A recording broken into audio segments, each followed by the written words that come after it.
Hey everyone, I'm Thomas Mahler, Creative Director at Moon Studios. Just a couple months ago, we released our Breach updates that introduced a whole lot of new content into No Rest for the Wicked. We then promised that our next update would be co-op multiplayer, and today we're going to fulfill that promise. With No Rest for the Wicked, we're building a whole new subgenre. We've combined the systemic depth of an action RPG with a Souls-like combat model, and that naturally meant that our vision for co-op was also very different from the status quo. Traditionally, multiplayer in ARPGs followed a pretty simple host and guest model. You'd play on your save file and temporarily invite a friend to join your session for a while. But once your session was done, you'd go back to your save file and your friends would go back to theirs. And so you never really became a true RPG party that shared a common challenge or journey. In recent years, ARPGs moved towards systems where you'd see completely random players getting streamed into your world. But because these people are complete strangers or bots, you still ended up feeling lonely, even though you often saw other players roaming around. What? And thus, we still felt like this never created and maintained the feeling that we think most players always desire to have when playing an RPG together with others.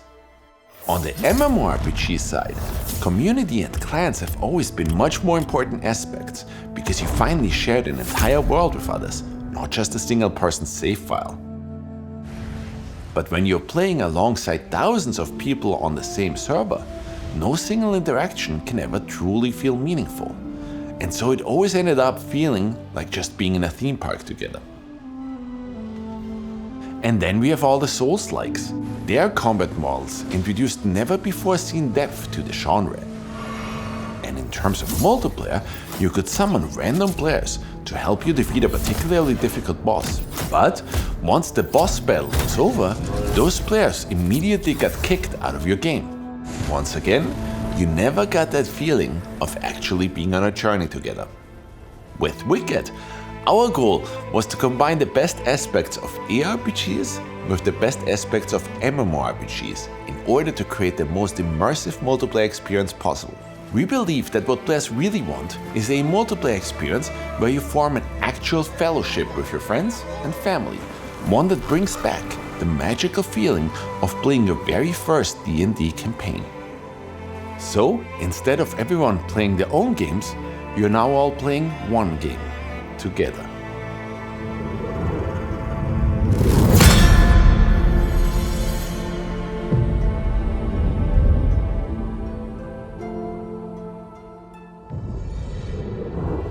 So far, in any of our live builds, any realm you created was a single-player realm. Now, should you choose to invite other players, you will turn your realm into a persistent shared realm that you can enjoy with other players. Note that our persistent realms can always be accessed and do not rely on the host to be online.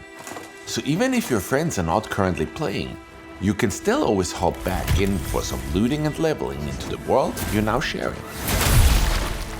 Think of our realms being similar to how realms work in Minecraft. The only difference being you don't have to pay for a subscription. Owning an online realm is absolutely free in No Rest for the Wicked.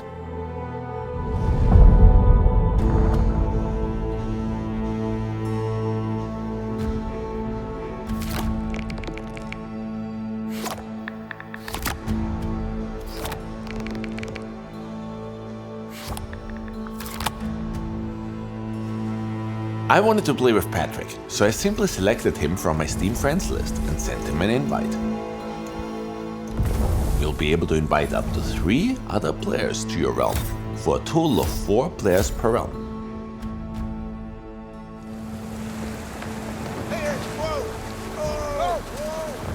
As we started our journey, Patrick and I were roaming around the shallows together. Patrick took care of the first few enemies, while I took care of finding some wood for us. It's highly advisable to split up the various jobs if you're playing in a party. Patrick found the first big chest full of loot rather quickly. Loot in No Rest for the Wicked follows the first come first serve philosophy. Every piece of loot ought to be valuable.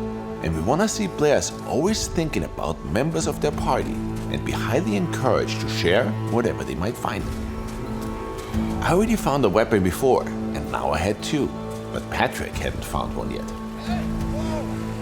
Sharing is caring, so I decided to give Patrick the claymore I found. We listened to what players wanted and ensured that there are no restrictions whatsoever when it comes to trading. It's a completely free economy with no restrictive designs in place. Since our entire open world is lovingly handcrafted, we also applied this design ethos to enemy spawners. You will encounter more difficult, and different kinds of enemies spawning if you're playing Wicked in multiplayer. Ouch! Patrick got me with his swing there. Unlike other RPGs, No Rest for the Wicked is all about precision combat. That's why friendly fire is a thing. You'll always want to play together as a team and coordinate your attacks. Our enemies are quite smart and will react to being cornered by multiple players in clever ways. Here, the enemy understood that I was trying to backstab them and I got punished for it.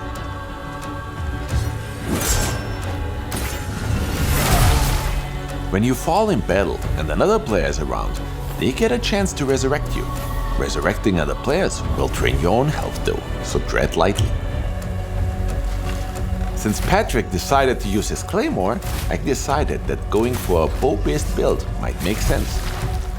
Patrick played the heavy tank, so I decided to play a ranged build by playing an archer. And for the Wicked veterans, we redesigned bows for No Rest for the Wicked together. We moved these from being offhand to fully featured two-handed weapons.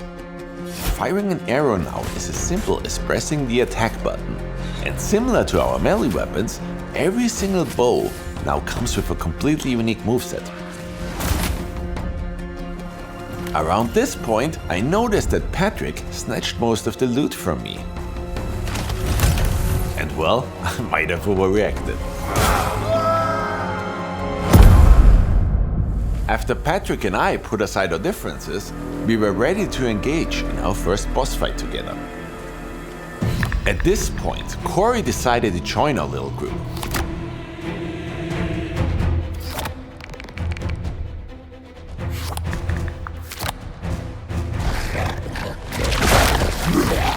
Corey wanted to bring over a character he had already started on another realm. Having someone who can heal us up might help us a great deal here. Together, we bravely stepped forward in order to slay the beast. Patrick played the tank and ripped into Warwick using his claymore. I kept peppering him with arrows from afar.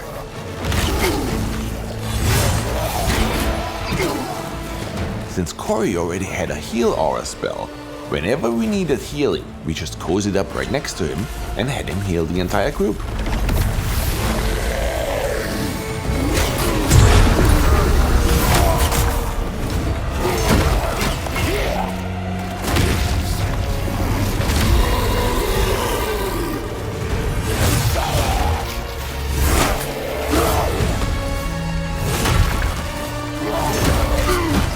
Enemies and bosses in multiplayer get new AI behaviors, so even if you think you mastered our bosses before, you might be surprised once you're trying to slay a boss with your buddies.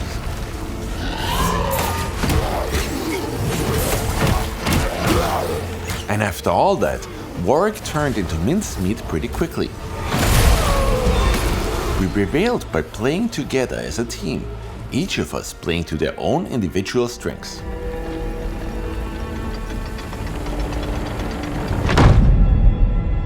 After arriving in Sacrament and spending the night there, I spent a little more time playing and then logged off for tonight, while Corey and Patrick kept playing.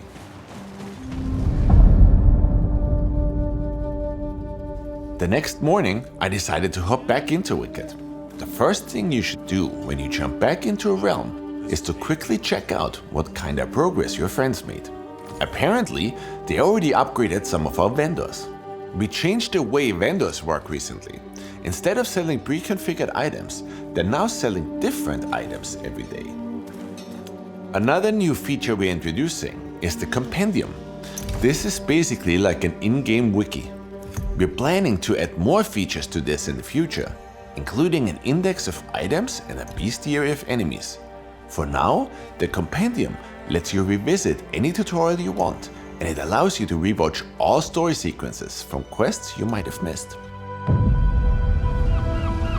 And she prayed that the Sauron would never need to return. And we completely overhauled the way crafting works. We're introducing the scribe table. The scribe table will allow you to research any items that have been discovered at least once in your realm. You will find the required research papers as a new loot drop all throughout the Soul Sacra. Once researched, you can now craft those items at its respective crafting table as many times as you'd like. And if you'd like to research items that have not been discovered on the realm yet, you can try your luck and just research a random item. Given all this, you now won't have to pray to RNGesus anymore in order to finally craft the item you've been looking for. As you can see, that means that we made every item craftable now. So folks who enjoy crafting and collecting ought to get a huge kick out of the way crafting works now. Yesterday Patrick said he hadn't found an iron pickaxe yet, so let's see if we can help him out. Now that we've researched how to craft the pickaxe, we just have to head over to an anvil. Nothing saves like steel. And there voila, there it is. That ought to make Patrick happy. I think he's out and about, so I'll need to stash it so he can pick it up later. Early on, the Rookery is a perfect place for asynchronous trading. These community chests are open to all players, so you can just plop stuff in there and they're accessible for every player on the realm. At this point, our crew had saved enough money to buy a house. Patrick and Corey gave me some of their bounty loot and we purchased the manor for us. Owning your own house is expensive, but luckily we're now able to share houses. By interacting with the house plaque outside of your home, you can set permissions for each player, so I gave Patrick and Corey full permissions. That means that they got access to the house and everything inside it. Since we now owned this house together, we started placing some furniture, crafting tables, and refineries. Even though Corey and Patrick also had access to this house now, I placed some items for myself into this chest here that I didn't want them to grab. By setting the permissions to private in the top right, I made sure that this chest and its contents belonged only to me. Patrick and Corey had to log off at this point, and I spent the rest of the day continuing some quests by myself. Knew with the pestilence were dark. I gathered a bunch of resources, and then I had an idea.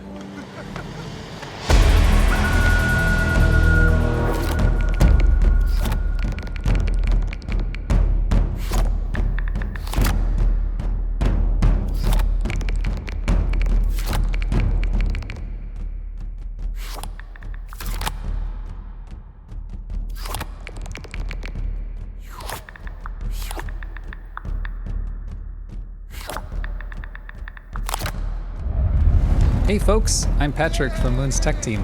Since Thomas decided to get greedy on us, I hit up Corey again and we discussed what our best course of action was. Thomas made the mistake of promoting me to also be the realm's owner. So at first we debated kicking Thomas from our realm, but we knew Thomas was just messing around. So we decided to get him back a different way. Thomas was busy with work the whole day, so we ventured on without him. The Crucible is our roguelite area in No Rest for the Wicked, and yes, co-op is fully supported there. We managed to get quite far a few times, but never made it all the way to the bottom. Still, we got some good loot out of it. We made good progress on day 3, finishing bounties, ripping through the Black Trench, battling the Riven Twins, gathering resources, catching fish, and through all of that, we leveled nicely and bought up all the houses Thomas didn't snatch yet. There was only one thing left to do. The next day, I was excited to hop in to sell my real estate to our group. I first wanted to grab some of my stuff. What the hell? Where's the stuff?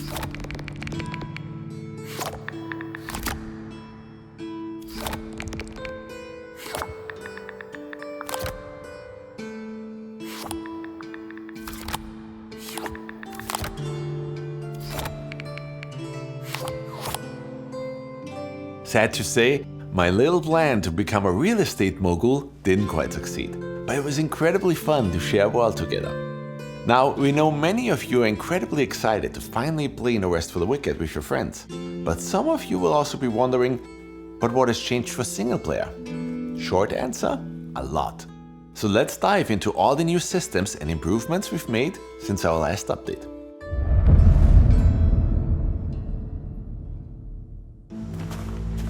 First off, we have massively tuned enchantments.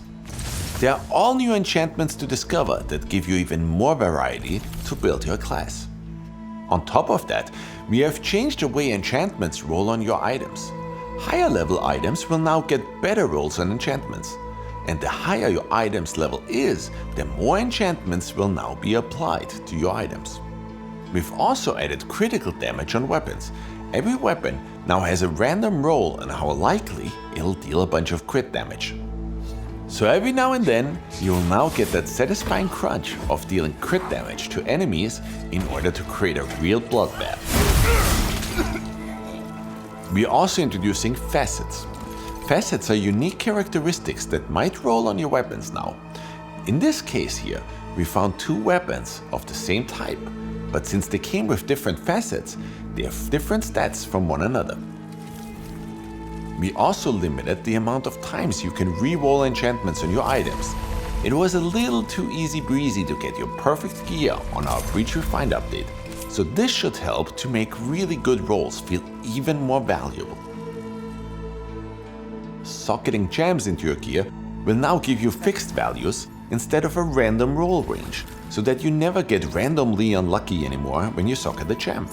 What you see is what you get. And we've introduced higher tier gems now. These are harder to find, but they're adding even more variety and are even more potent. We also overhauled the way exalting works.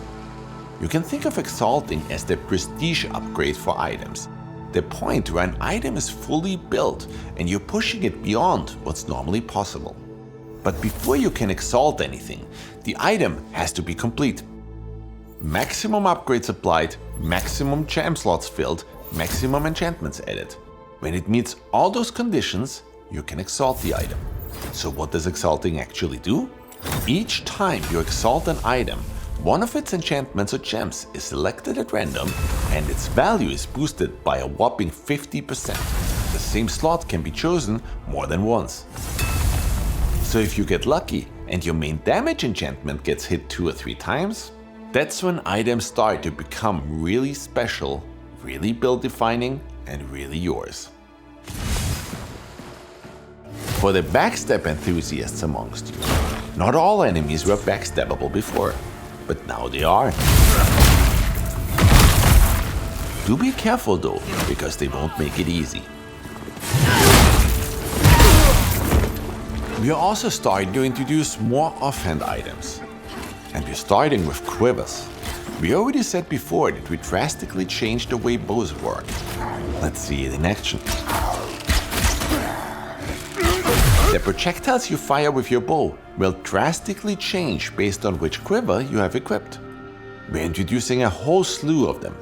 Whereas before, my bow only shot normal arrows. With the blasting quiver equipped, I'm now demolishing enemies using explosive arrows.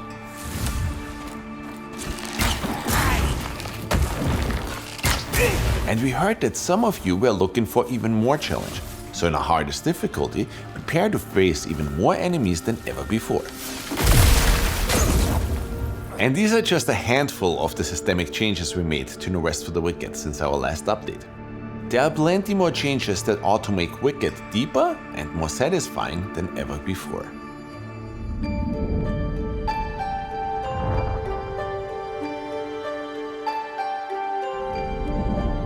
And that's a wrap. I hope you enjoyed what we showed you today. On a personal note, I'd like to end today's presentation by saying that Moon Studios has existed for 15 years now. And for 15 years, we've immersed you, challenged you, made you cry, and lifted you up. We're not here for cash grabs or monetization. We're here to bring you those experiences through story, art, and gameplay, handcrafted with heart. We do not chase trends or follow the status quo. We just keep doing what we do best, building emotions. No Rest for the Wicked together isn't like the co-op you see in other ARPGs. For the first time, you're not just a temporary guest in your friend's save file. It's a shared world. Towns you build with friends, bosses you conquer side by side. A bond forged in struggle, awe, and joy. We're doing our best to redefine the ARPG space while paying very close attention to what our community wants. Our team has never forgotten why we make games. In the end, it was always about creating memories. And now, for the first time, let's create those memories together.